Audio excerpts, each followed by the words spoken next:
So, good morning and welcome to all from the Build Up editorial team. It's really a pleasure to welcome you again to our technical appointment organized in collaboration with EuroACE about the new EPBD tools to trigger renovations, building renovation passports, and better access to financing. Before starting, let me spend, as usual, just a couple of words about Build Up.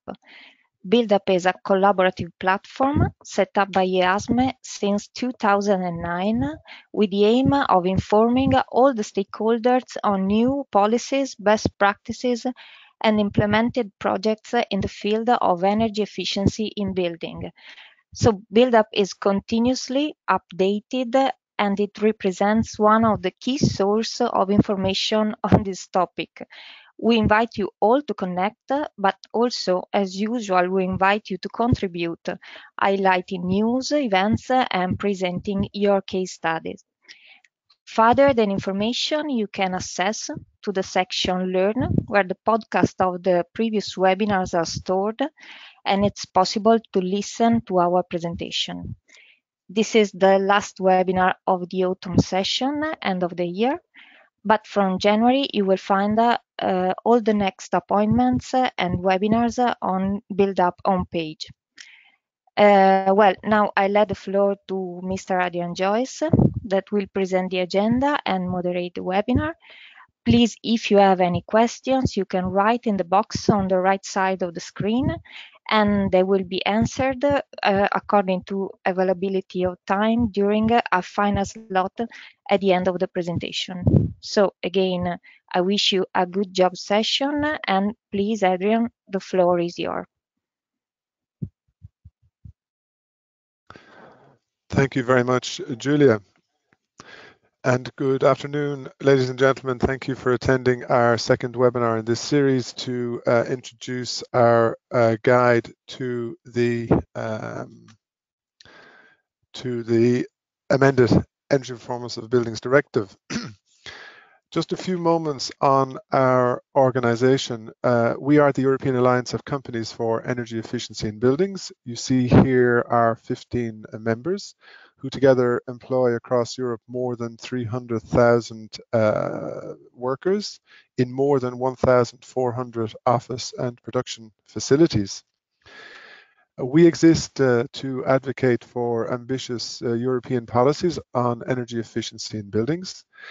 And we do that because through improved energy performance of buildings, we can bring benefits to all society elements. So business, of course, citizens, policymakers who can be seen in a better light by their voters if they do good work on the building sector. And to increase the market for products, equipment and services offered by our member companies. What do we work on?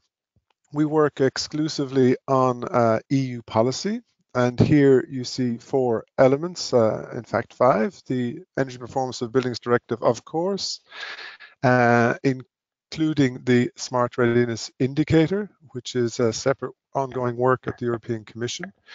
The Energy Efficiency Directive, which is the overall framework directive setting the energy efficiency policy across the EU, and the Governance Regulation, which is for the Energy Union, setting out how member states must report and how the Commission must assess those reports to ensure that we're on target for our long-term climate and energy policies. We are also taking an interest in the very recently launched long-term strategy to a climate neutral Europe that was launched just before the Katowice COP24. And finally, on this slide, you see that we work on the multi-annual financial framework because as businesses, we advocate, but we then also try and demonstrate where the resource to achieve our goals can be drawn from. So on the subject of today's webinar, why did we decide to do a guide on this important directive? Well, clearly we wish to set out our own views and to share our knowledge and experience on what benefits this directive brings, and particularly what benefits can be brought by member states undertaking an ambitious and complete implementation at national level. We are very aware that our good work here at European level comes to naught unless it is transposed and implemented at member state level.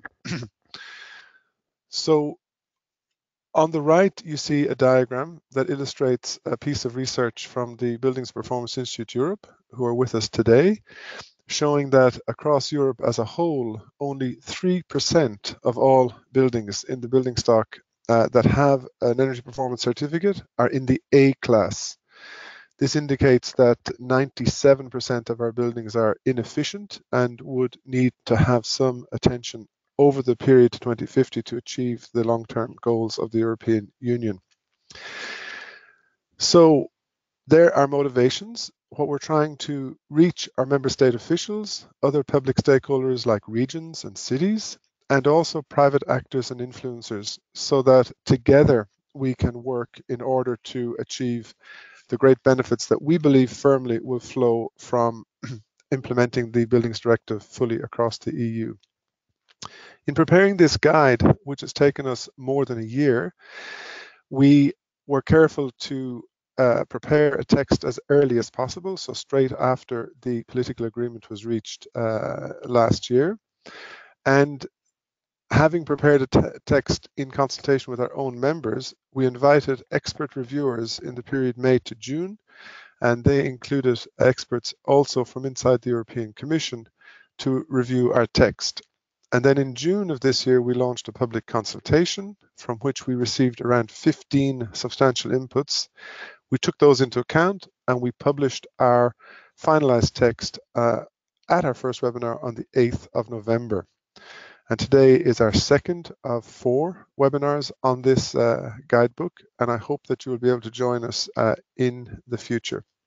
So the guide itself consists of a short book with 12 high-level recommendations up front, and then 6 chapters covering key issues, with chapter 1 giving an overview of the main changes. Chapter 2 then talks about the strengthened long-term renovation strategies, the subject of our previous webinar, which you can watch on the BuildUp platform. The third chapter, which we're discussing today, looks at building renovation passports, which are, in our view, a powerful new option for member states to use.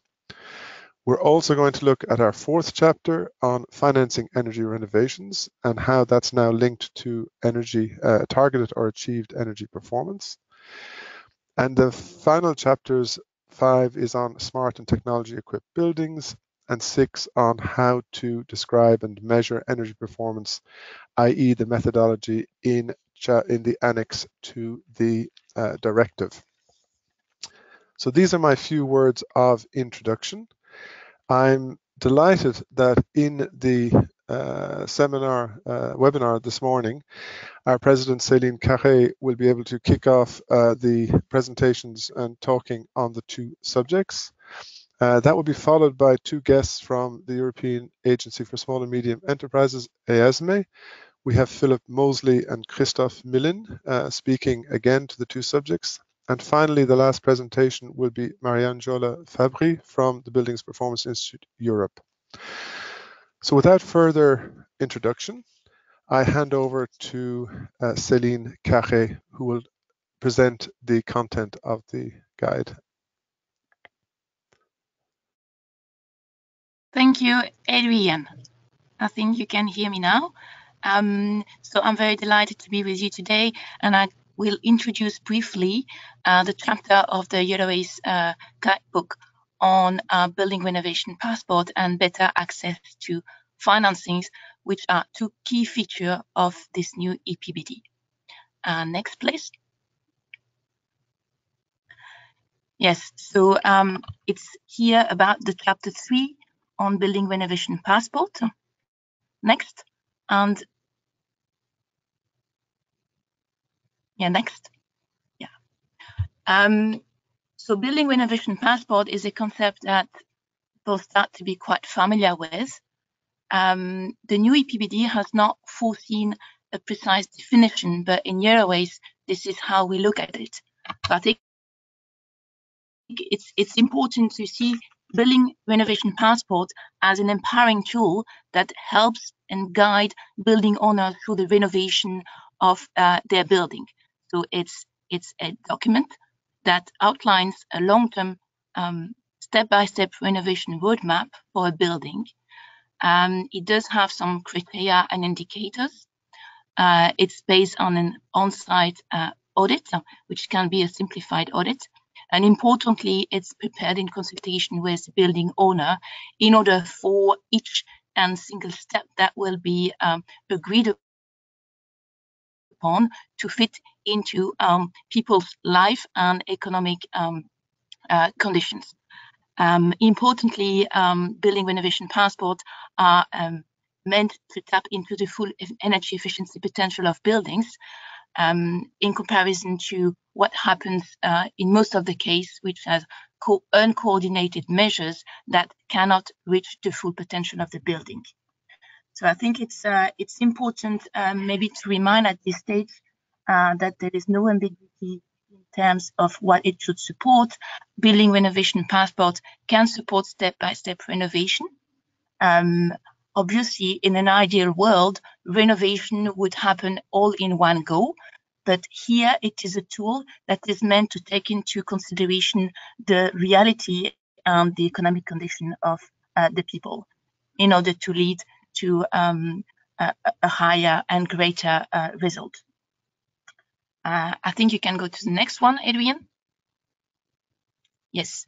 So within the new directive, what has changed? There are two elements that refer to building renovation passport. One is in the context of the long-term renovation strategies, of which you have heard at our last webinar, where there is this possibility to introduce optional schemes for building renovation passports. And there is a second layer referring to building renovation passport, which is a feasibility study that the Commission will have carried out within less than 1 year from now on, and to assess the possibility and a timeline for introducing building renovation passport as a complement to energy performance certificates. As you know, energy performance certificates do include some recommendations in most of the case. In some countries, it's already quite detailed, but in most of the case, they're not really tailor-made and do not equip a building owner with a concrete enough plan to kickstart the work. So that's the idea, to look into this, how to complement energy performance certificates. Next, please. Yeah, so we captured here 3 of the main reasons why it's important to look at it and to explore how they could help a building owner. Is that we believe that, yes, people need guidance and support throughout their renovation. And currently this does not yet exist, and people are faced with the complexity of work, which is a reason to either not do the work or to postpone them. So we see this guidance tool as an accelerator for building renovation. Another important aspect is to ensure the compatibility of what will be undertaken in the short term with the longer planning for the building stock, and therefore for each and single building. And I think it's important to foresee that all of our buildings needs to be, well, the building stock as such needs to be highly energy efficient and decarbonized by 2050, and reach near zero energy building level standards. And from that, and the building renovation passport will definitely help. And the last one is linked to what happened on the ground, to better planning of works, and that is meant to lead to higher quality of the works. We know that the coordination between the various professionals that will intervene on the building is a big challenge. The passport is not going to solve everything, but at least it's going to offer a tool that helps discuss and agree on a plan for a building, and enable that each of the intervention is coordinated. So we see that building renovation passport can greatly enhance reliability and trust. And this is a key component in empowering people in this energy transition. Next. Yes, I've already mentioned a couple of those, but the key benefits of those building renovation passport is to facilitate decision making for building owner, and through personalized renovation journey to have them really as actor of the transformation of the building. And the trust will come through independent advice, yes, and the better quality of work and the confidence from the financial institution should follow. On this one, I'd like to mention a survey that I saw was conducted in France over the past couple of days. As you know, the situation in France is quite intense regarding decarbonization, carbon tax, and everything. It says that over 90% of the people are aware of the risk of climate change. People do not know exactly how their contribution could be framed and whether they can have an impact. So I think it's important to see building renovation passport as a tool that can help bridge the desire to take action and the natural tendency to postpone or not do the works. Next.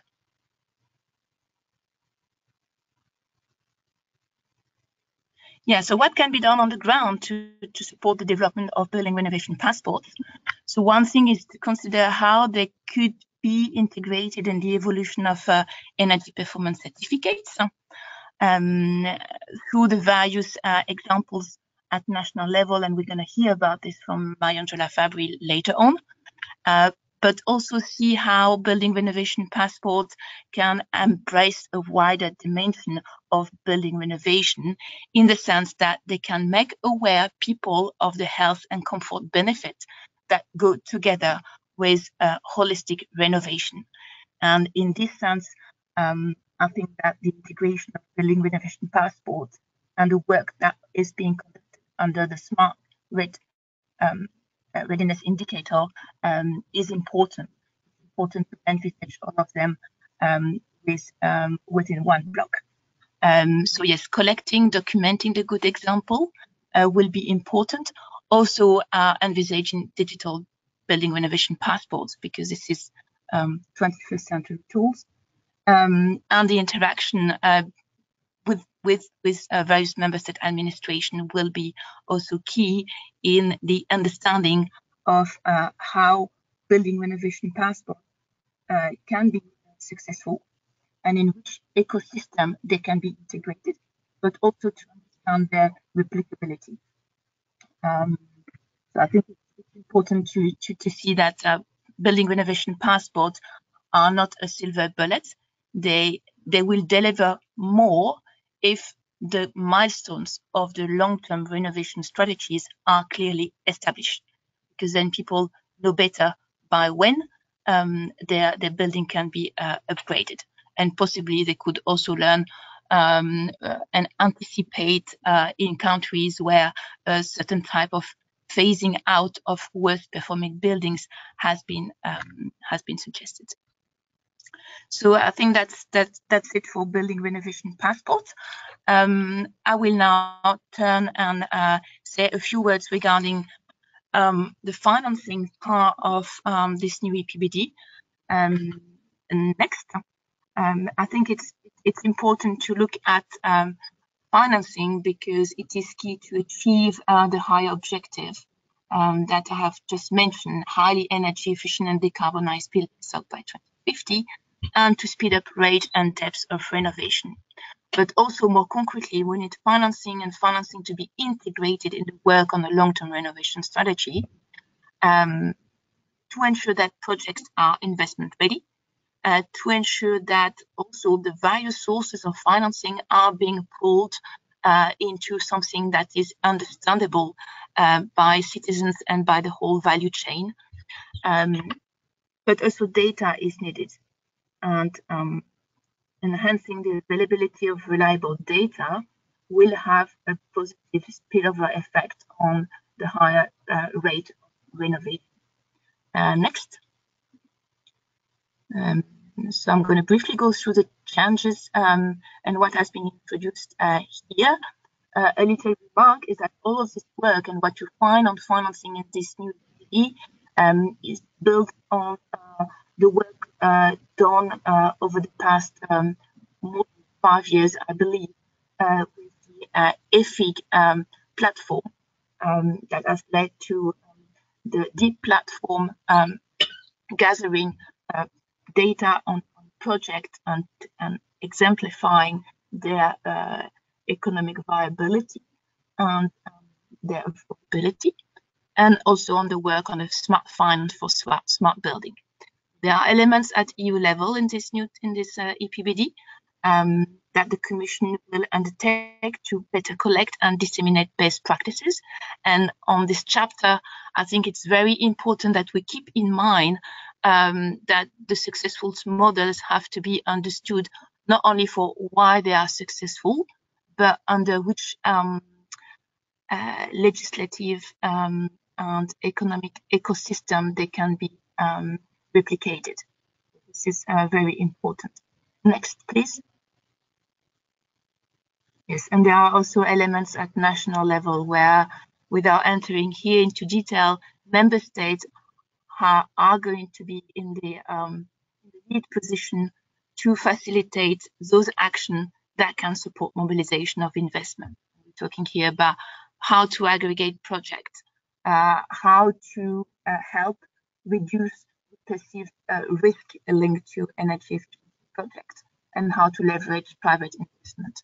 More work has to be done on promoting the Eurostat rules for the renovation of public building. I remind that they still have a target of 3% of renovating public building. We should not forget about it, and also promotion of one-stop shops. Another dimension at national level is the link of financial measures targeted or achieve energy savings, and there are various ways that are detailed in the directive to do that. It's important to note that this requirement is obligatory. The renovation of buildings are subject to public financial support, and I think it's a good sign to give the financing community that that financial measures have to have an effect on the ground, and that effect has to be better known, because then we can better anticipate the impact of future. And also, this is irrespective of whether renovation is a major renovation. Next. Yes, briefly, and I've already mentioned this, dimension of increased confidence among investors are very important, and we see a positive circle that the increased quality of documentation and of work will help improve the renovation rate and depth. The increased property, the link between investing in a building, enhancing its value alongside reducing the bill, that has better. A great amount of work has already been done by the Energy Mortgage Action Plan that you've heard of, probably, EMAP, but this needs to be rolled out at the scale needed. Last one. Yes, so a big role for stakeholders to nurture the discussion, to record also and report information of each and single renovation. And on that basis, maybe the EPC database could be strengthened to welcome such data input from single renovation projects in a way that is easy and secure for owners of projects to upload data. And there is also a big dimension of cooperation that stakeholders can play, that can be extended beyond the value chain to public authorities, to banks, to financial institutions. And this financing dimension reminds us that the challenge of the energy transition is also the challenge of finding new ways of cooperation between actors that can help really transform the market. There are links also obviously with a multi-annual financial framework and with rising topic of sustainable finance. So I think I will stop here and I thank you for your attention. Thank you very much, Celine, for that presentation of the content of our 2 chapters and the importance of these amendments to the Buildings Directive. I remind our participants that you can ask questions by typing into the questions box, so please do that. I mean, among the things that Celine said, there are a couple of things I would already ask her about, so but we always prefer to have the audience ask questions. So without further ado, let's move on to our next presentation. I'm delighted to welcome both Philip Mosley and Christoph Millen from EASME, the Executive Agency for Small and Medium-Sized Enterprises from the European Commission, who will now talk us through their views on the 2 topics of this webinar. So straight over to Philip. Hello. So together with my colleague Christophe Millen, we're responsible for managing the Horizon 2020 Energy Efficiency Programme, which funds research, innovation and market uptake in energy efficiency. So the biggest challenge we face in Europe with the energy performance of buildings relates to the existing stock, and therefore a large part of our efforts relate to that. The rate of renovation is too low, which is due to many reasons, but one of them is finance. We need to spend well over 250 billion euros per year on renovation, but we're nowhere near that at the moment. Digital technologies have a big potential to contribute to the solution.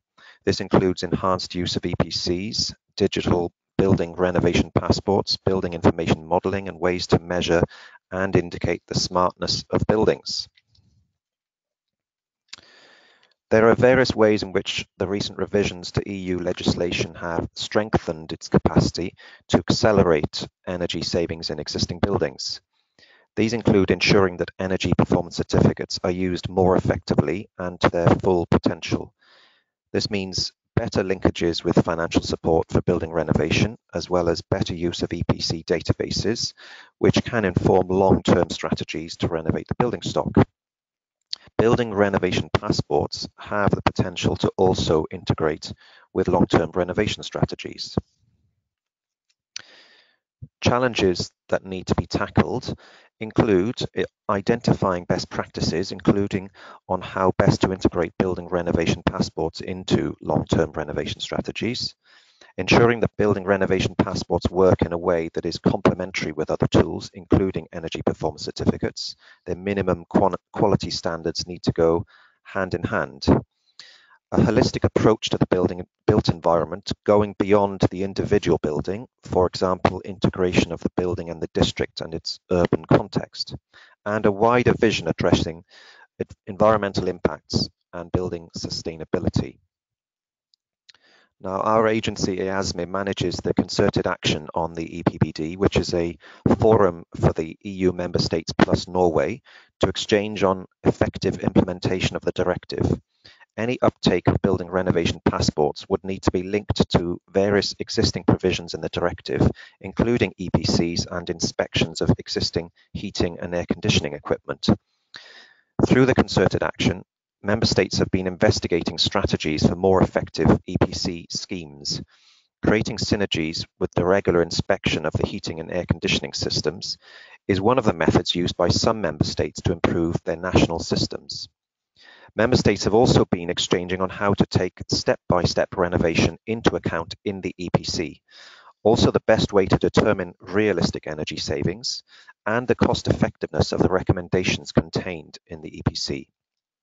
And Member States have also been discussing the use of building renovation passports, although few concrete examples exist at present.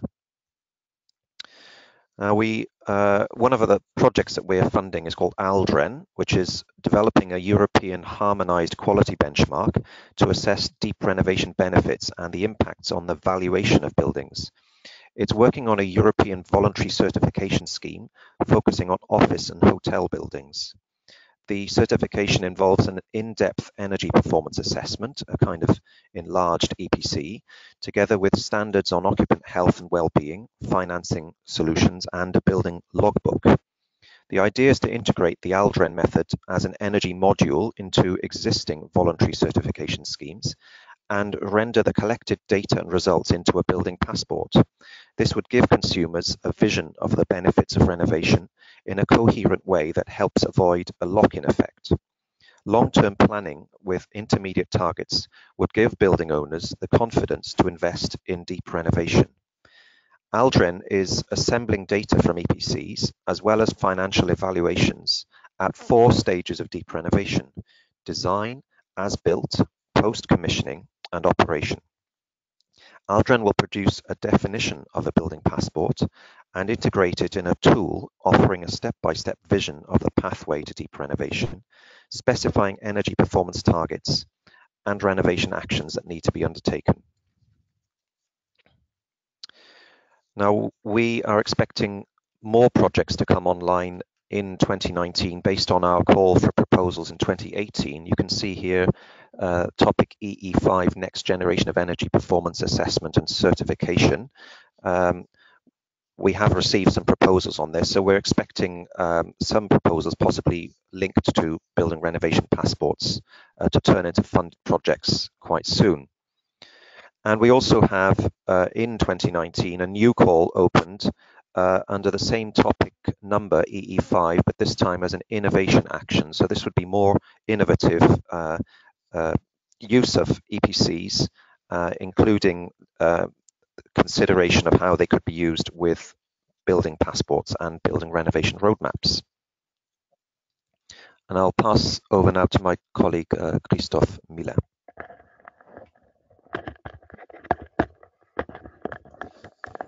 Thank you. So to follow on Philip's presentation, let me focus on the financial challenge related to building refurbishment. So as he said, the rate of renovation is low and we need to spend well over 250 billion euros per year on renovation to reach our energy targets.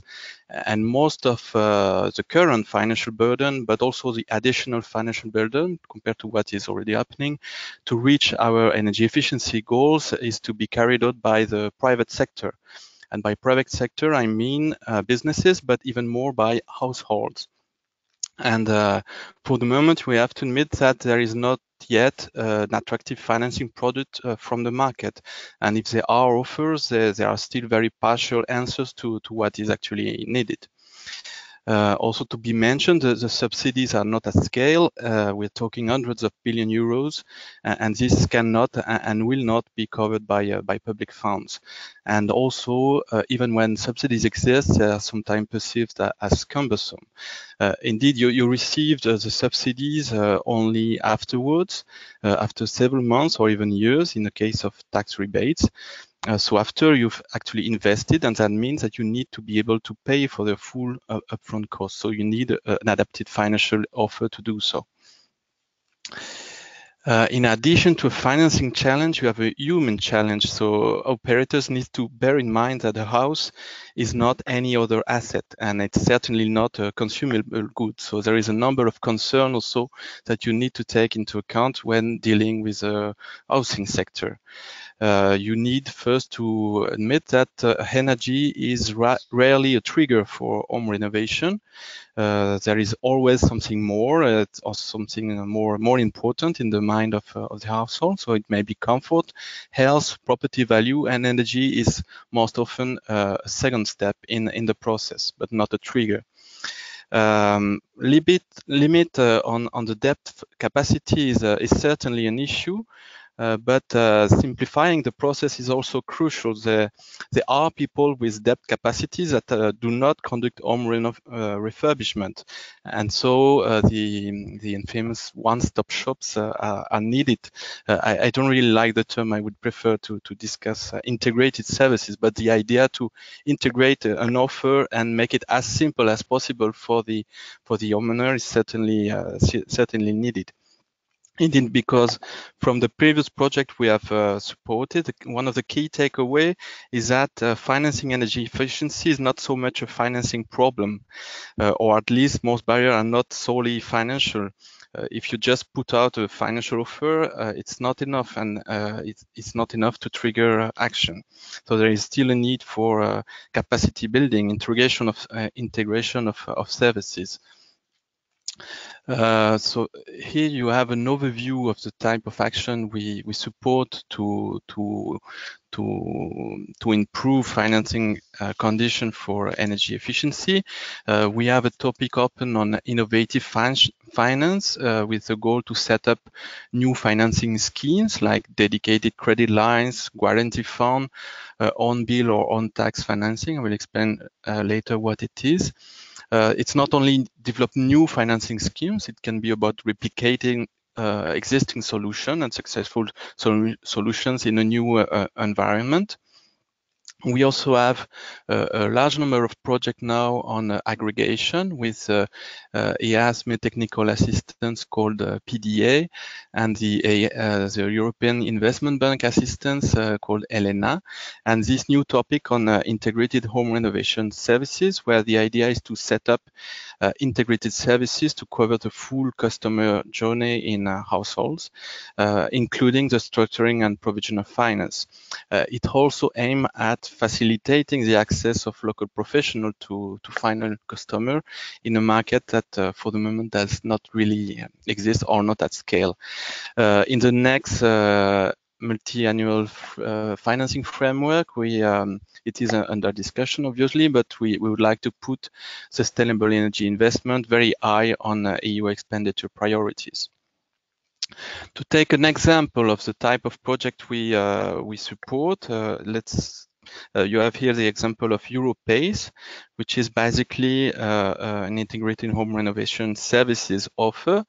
And one of the main interests from this initiative is that the debt is linked to the property and the repayment is made through property taxes. So just as the building renovation passport could link the renovation program to the building, with this kind of pay scheme, you could link the debt to the building and not to its owner. And so you have the possibilities then for long-term planning and long-term financing of the refurbishment. There is currently a pilot in Olot in Catalonia, Spain.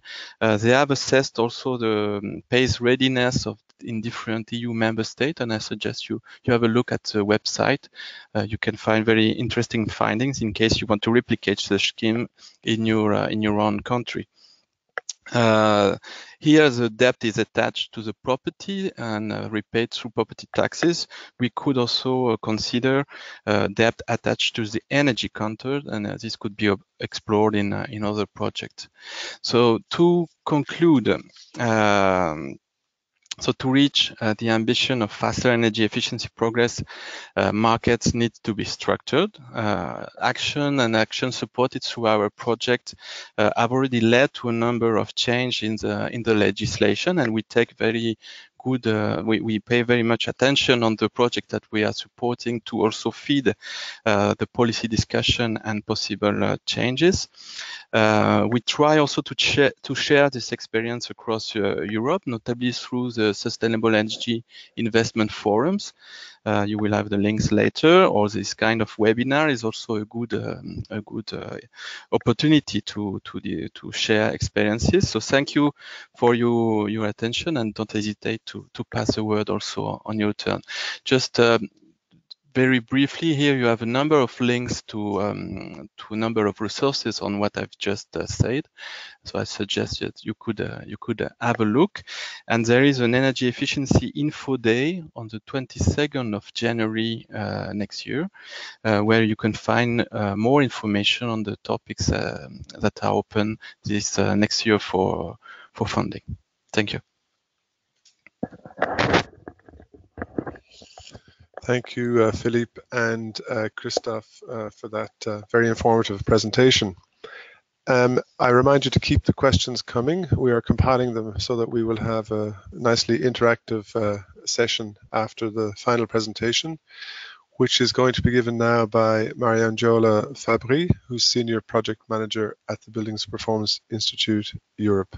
Mariangiola.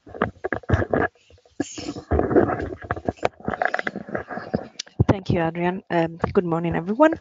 So a lot has been said about the Building Renovation Passport, and we at BPIE have been looking into this concept for a few years already, and we are part of a project called IB Road, the Individual Building Renovation Roadmap, financed by Horizon 2020. So we are one of those projects that are looking into the concept of Building Renovation Passport more into details.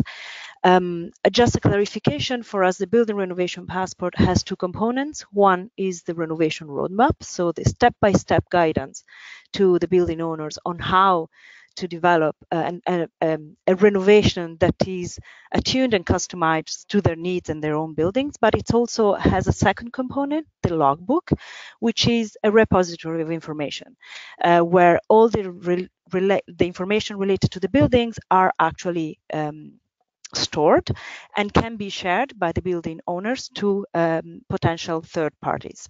And I will give you an example of this later on. So under the IB Road, we've now right in the middle of the project, and we have done one part of the project is over.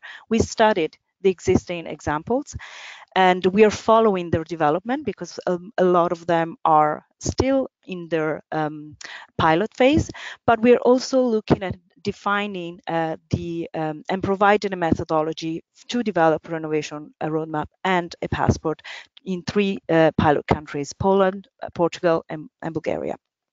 So I will start with the case studies. We covered Germany with the Individueller Sanierungsfahrplan, Denmark with Banner Home, the Flanders here in Belgium with the Woning Pass and the EPC Plus, and France with the Passeport Efficacité Énergétique. I will not go into details with all of this because we don't now have time, but I will just give you an overview of when these concepts were developed and when they were launched and what are their common features. As you can see, most of them were developed between 2013 and 2014 and launched a few years later, and some are in their pilot phase, as I said. But they all have different characteristics, but they have some common features. First of all, they're obviously voluntary, and they're all complementary to the EPC. And we are going to look into that specific element into the feasibility study by the European Commission that has to be done by 2020, because BPIE is part of the Winning Consortium. So we're going to have the opportunity to explore more in details how that complementarity can be achieved. All of them have an ambition, whether it's a long-term renovation targets in terms of deep renovations or long-term efficiency levels. And in most cases, that ambition is in sync with the national legislation and national ambitions. But we have not seen yet a proper integration in long-term renovation strategies. And that's now, since it's part of the new EPBD, is going to be an interesting exercise to see how these countries that have developed these tools already are going to integrate them in their strategies and are going to develop them further. The third point is the fact that the customer, which is the building owner, is deeply engaged. The owners are at the center of this process. They're part of a dialogue with the construction sector, with the auditor, or with the installers that are installing the measures in their own house, and that is a key element of the IB Road, but it's also a key element of all the existing examples that we've seen. making sure that everyone has a solution that is tailored to his or own needs. And the last point, which I think is really important to highlight, is the fact that all of these cases, and IB Road is going to do the same, are valorizing comfort beyond energy savings. As it has been said before, energy savings as such are not necessarily a driver to start a renovation process, but the potential of energy savings and the opportunity to really valorize the comfort and the well-being of a house. IB Road is targeting single-family houses, so it is really an important element. And all of the existing all of the existing examples are valorizing this. So just give you an overview of what does it look like in these 4 countries. Better Home, it's a business model that has been developed in Denmark, and they looked at what the conventional renovation process was, and they decided to change it to provide an integrated service to the building owners. So it is a home-centric process. It is tailor-made. It has an holistic plan process, and it facilitates the relations between the installers and the homeowner. Better Home is not directly engaging with the owners. Everything is done through the installer. So the owner has just one reference in order to do this. What is important to highlight here is that this was not conceived as a renovation passport, but we see that it has all the characteristics. And even if it does it does prefer the holistic, all-in-one renovation, it has the same characteristics than the other examples. I will move to France, where we have the on-site building check. The renovation expert goes and visits. It's a simplified audit, and the renovation expert can use a web tool that indicates a number of performance combinations. There are 33 combinations that are possible, and based on the characteristic of the buildings, he can come up with the suggestions and a multi-annual work plan for that specific building in dialogue with the owner and deliver a renovation roadmap. So these would facilitate and cut the cost and in terms of on-site visit, and it could also have the potential to create a sort of massification measures, and over time it would be possible to see which are the combinations of measures that are more frequent or more adapt to certain in certain regions, for example. In Germany, as you can see, they all look a little bit different, and they're all at different stages of implementation, but they're following the same path. And in Germany, you will have a 3 days audit and an exchange with the building owners, which would provide you with a picture, which you can see on the left-hand side, of what your house looks today and what are the most important and most urgent actions to be taken to improve the energy performance of your house on the right-hand side, and it's color-coded, so it's very simple to understand. And after an exchange with the building owner, again, a renovation roadmap which uses the same color coding, so clearly indicating at which point you are in the process and how green your house is becoming. My last example, it's the Woninpass in Flanders, and I think this is a particularly interesting example because Flanders started not from the renovation roadmap, but from the logbook. So they are putting together all the information related to the building into the logbook and including the EPCs. And they have decided to develop the logbook over time and to provide the EPC plus, which is circled in red, in the second step of the implementation. And the EPC plus would provide those renovation advice that are specific to the building in case. And as you can see here, the light version provides access to the logbook only to the building owner, but in the near future, in the medium version, the owner can grant access to third parties, whether are building constructor or banks or public authorities, they will have the opportunity to share some part of this information for third party to get quotes, but also to facilitate the exchange with these parties. And as you can see, 2020 full is still empty, but this is really a progressing approach. So they will add different features and to the logbook over time, according to the different needs and to the data that are available. I would like to show you a short video here because I think it explains much better what the logbook would look like and how it can really be used. And this video has been given to us by the Flemish Energy Agency, who kindly accepted to share it with us.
Thank you. I think some of you might have not been able to hear the sound. Sound was very good on my hand, but I have a couple of people that told me that they were not.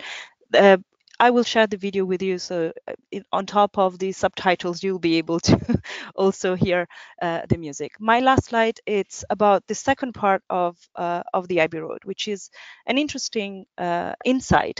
We did surveys on potential new users in our 3 pilot countries in order to understand their interest and the potential usefulness of the building renovation passport in these 3 markets, so Bulgaria, Portugal, and Poland. And we came out with interesting results. The most interesting one of the most interesting one is that about 25% of all the surveyed, we interviewed about 1,500 people, believe that their house is already energy efficiency. And we know that that is not true, at least not at the level of efficiency that we should be in order to make sure that we are climate proof, so that we are ready to face the future. So that on that perspective as well, there would be a lot of communication need and making sure that people are aware that even if they did some efficiency renovation in the past, they might need to be looking into that opportunity again. The second important point was that the trust in the EPCs for the advice on the renovation level is very different country to country. It's pretty high in Portugal, 47%, but really, really low in Bulgaria. So obviously the EPC as it is right now does not provide that confidence and in terms of renovations measures. So we need to look into ways of how we can improve that instrument and how the building renovation passport can use the EPCs as a starting point and develop it further.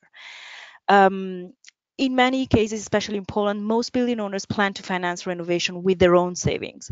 So that is also access to finance access to finance is not necessarily the reason, but such a high percentage has to give us pause and understand how we can change that and how can we provide better access to finance.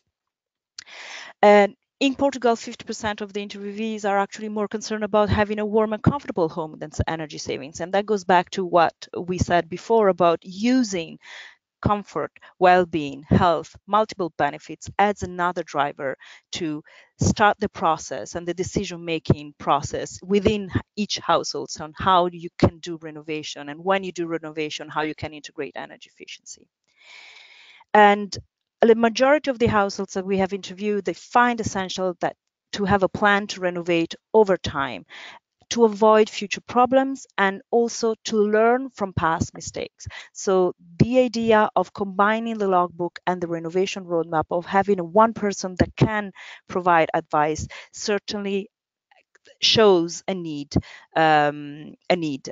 of to better develop the EPCs and to integrate it with the passport. And the last point, which I think is really relevant, is even though interested, almost half of the households in Poland are not willing to pay for it. So how do we access, again, how do we provide these tools in combinations with other tools? And how do we use the EPBD and all the different instruments that are at our disposal and are at member states' disposal to provide these integrated services to the households? It's going to be one of the biggest challenges and one of the biggest questions that we have to ask in the future. Thank you very much for your attention. All the information is available on our website. Thank you very much, Mariangela, and thank you to the audience who have been listening patiently and typing lots of questions into the questions box. So we have about 20 minutes, and I will moderate now the questions.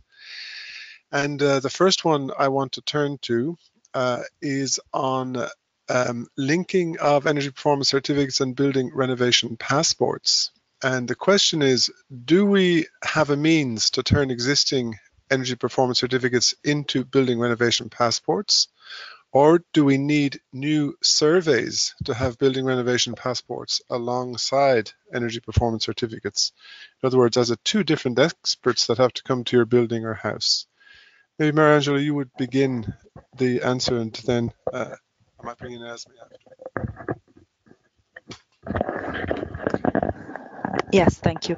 This is the first question that we looked at with the IB Road, and the answer is not a single answer. Is twofold. It depends on how good the EPCs are and if they are available. If there is a register, how easily accessible they are. Because if this is not the case, they cannot be used to start the renovation passport. What we've done in the IB Road is looking into that and decided that when possible, the EPCs are part of our methodology and are fully integrated. But in order to be able to do that, we need to have access to the EPCs and to the registers and make them publicly available. And it's not always, and it is not always the case. But in the ideal world that it is, and that's what happened in Flanders. They started with the logbook and integrated the EPCs because they have that information available. And starting from that information, they will be able to provide renovation advice in the future. Mariangela, for that clarification and opinion.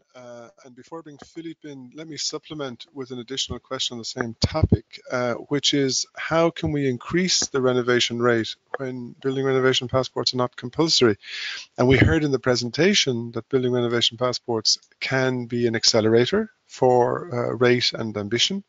But if they're not compulsory and due within the policymaking world, I mean, how is it going to help?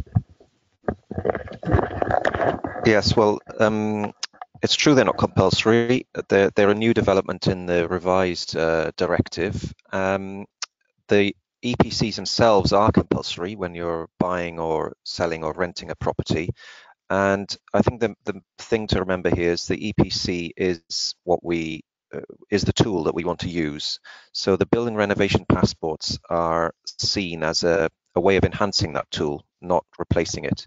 So we're at the stage now where projects like IB Road and Aldren and the possible future ones we spoke about will examine how this is being done, how it can be done, pick out examples of countries that have experimented with this passport idea. So before we can think about compulsory measures, we need to be sure that this is working effectively in various different contexts.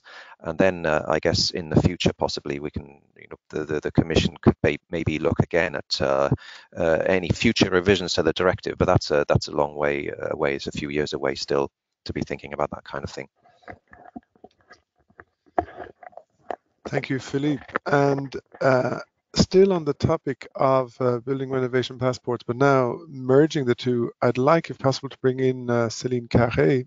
The question, Céline, is what are the experiences of financing building renovation passports? And I think that means the preparation of them.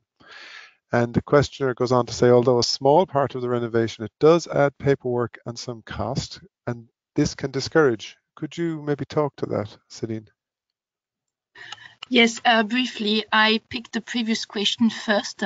I wanted to comment on the role of accelerator, because even though passport would not be made obligatory in a short while, I think that they have a role to play in a framework where the milestones in the long-term renovation strategies are clearly set, because it can help people anticipate the next regulatory milestone and undertake their works in order to be ahead rather than lagging behind.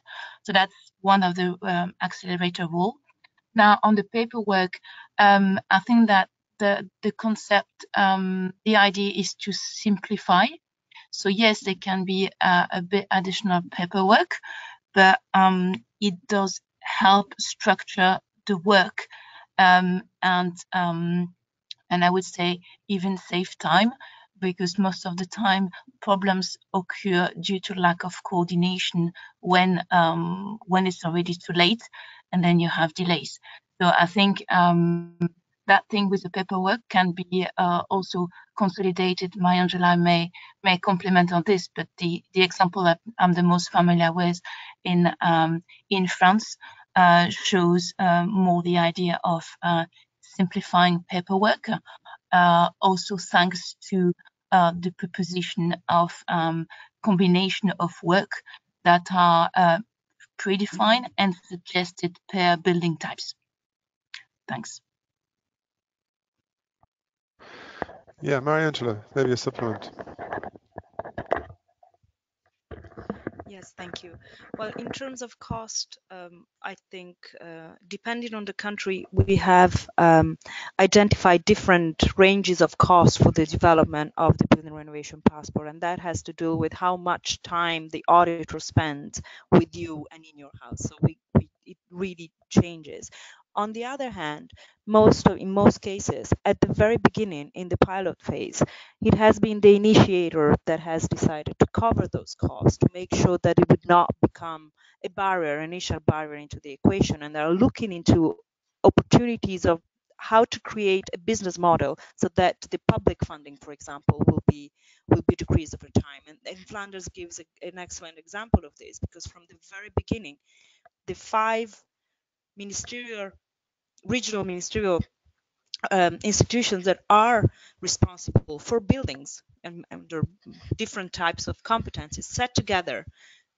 They agreed to finance the development of the voting pass and the EPCs, and they guaranteed a fund for, I think, 3 years. And they're using that money to do the piloting and to develop this, so that there are different opportunities to cover these initial costs. And if it works, they are looking into opportunities of, as I said, decreasing their intervention and helping the market being self-sustained. Thank you again, Angela. I see that we have now another aspect of building renovation passports being addressed, which are the actors that are involved. We have a question: what role do you see for architects in building renovation passports or one-stop shops?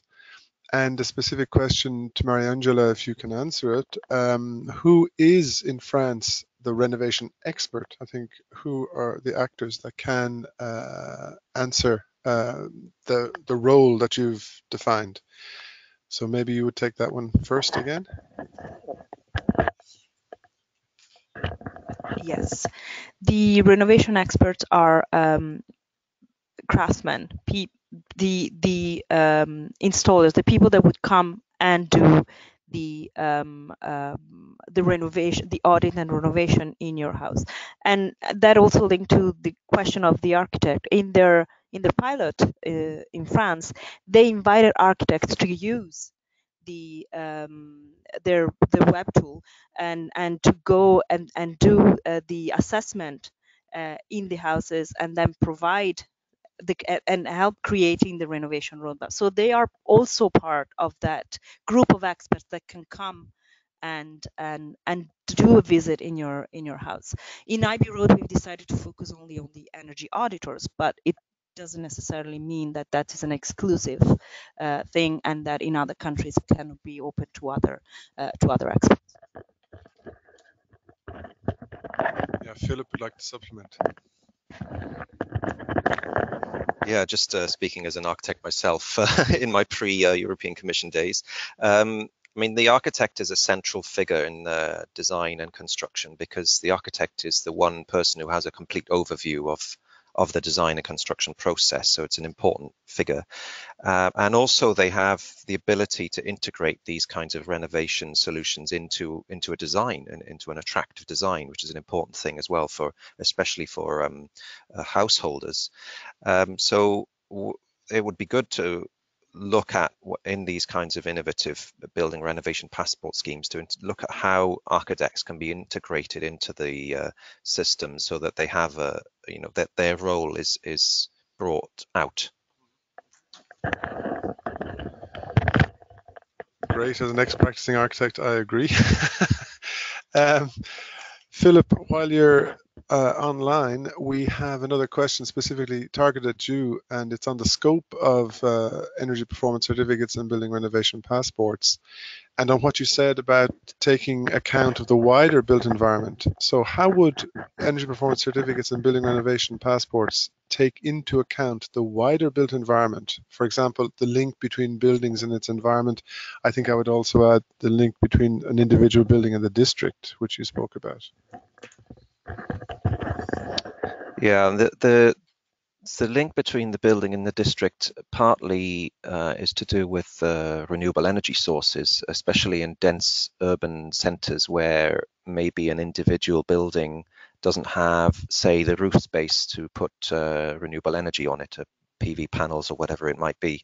And so you get into a situation where you have to share space with neighbouring buildings or with neighbouring land, and then you start having to share, it gets kind of complicated. So that would be something which involves the district, as well as you can also have district scale retrofitting schemes. So not just renovating individual buildings at a time, but entire districts at once. So there are various projects that have been looking into this kind of thing, and also I know that the concerted action has been discussing between the countries on how they approach this kind of district approach to things. Thank you. Now, I don't know who to pitch these two questions to, although it's more on financing. Maybe Christoph could come in on this, but they both relate to the Netherlands as a country. So the questions: do we have some good examples of on-bill financing? In the Netherlands, it was explored as one of the measures of the climate agreement, but the payback time for heat pumps, an example technology, was longer than the lifetime of heat pumps, it seems. Banks did not want to fund this investment, and that's supplemented by, do you know if building renovation passports are being developed in the Netherlands in the context of the phase out of gas? Maybe that would be Mariangela or Celine. But maybe on that on-bill financing, Christoph, you might venture an answer? So indeed, we have a number of examples of on-bill financing. There are a number of examples. I know when we discuss on-bill financing in Europe, most people would think of the Green Deal. There was a number of reasons why the Green Deal ended up where it ended, but there are a number of other examples, more at small scales with small utilities, using on-bill financing to sell appliances or to conduct small size energy efficiency actions. So the point would be to push for more comprehensive approach to on-bill financing. There are a number of also of initiatives to be found in, for example, in Tunisia. There is a very huge scheme that is quite efficient. There is also a large number of examples then in the US or in Canada. So a lot of things to still look at when looking at on-bill financing. Then the question raised on the payback scheme, I'm not fully sure I understand, and not so much linked to the on-bill financing scheme as such, rather than the cost and benefits from these specific measures that were considered. So without more information, it's hard to answer. Yeah. Mariangela will supplement. I think the important point about on-bill financing or any other type of innovative financing would be to make sure that it's designed for the needs that we're trying to address. And so far, on-bill financing has only been or mostly been used to replace equipment, but not highly cost equipment like a heat pump, but home appliances. So it's also the question of could we use on-bill financing to finance deep renovation. It's a question that could be explored. But I think the most important point is really to make sure that all these instruments are aligned and designed to achieve the long-term target, and whether it's in combination with the renovation passport or with other instruments, that we are making sure we are addressing the right challenges and not just copy-pasting examples that may work in one country and not in another. And that's the same for the building renovation passport. That's exactly why we are looking at what has been done, but also trying different ways of doing this in difficult markets, not only in the most in the easiest market to operate in Europe. So we're coming close to our time, and what I want to do is ask one more question of Philippe and of Mariangela, which have come in, and then maybe ask the panelists, particularly Céline, if she would like to say a few roundup comments picking up on some of the Q&A. So firstly, and this now relates to specific building segments, to Philippe, is the Aldrin project focusing on specific building segments like schools or public buildings, or is it looking at the whole stock? And I have a specific question for Mariangela. Do existing building renovation passport experiences address multifamily buildings, or is it very much down at the individual building level? The questioner posits that multifamily buildings are the biggest challenge in terms of a segment of the building stock. So Philippe, maybe you'd answer first. Yeah, the Aldrin project is focusing on tertiary buildings or non-residential buildings, and specifically offices and hotel buildings. So that's a simple answer to that one. Yes, so the IB Road focuses on single family houses and small multi-unit buildings up to five units, but that's mostly because it's easier to test these instruments. But within the project, we have a full work package dedicated to feasibility and replicability to other building, including other building typologies like multifamily buildings, which is certainly a large part of the building stock, but also a very challenging one. So before starting with the climbing the big mountains, we decided to look at how that instrument can work on single family houses and small multifamily units. So thank you once again for all the questions. And just now, as we come to the end of the time allotted, I wonder, would Céline wish to say a few words of roundup? I know that Christophe would take the floor as well. Céline. Yes, Adrian, thank you. Very quickly, on building renovation passports, I know that the idea of exploring multifamily dimension was, well, there was some exploration in the 2013-2015 time was with a project in France. So some work has been done, but not yet implemented.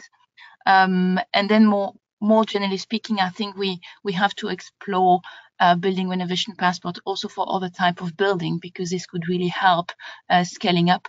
I'm thinking, for example, on passport for schools that would help frame the decision-making process and the benefits.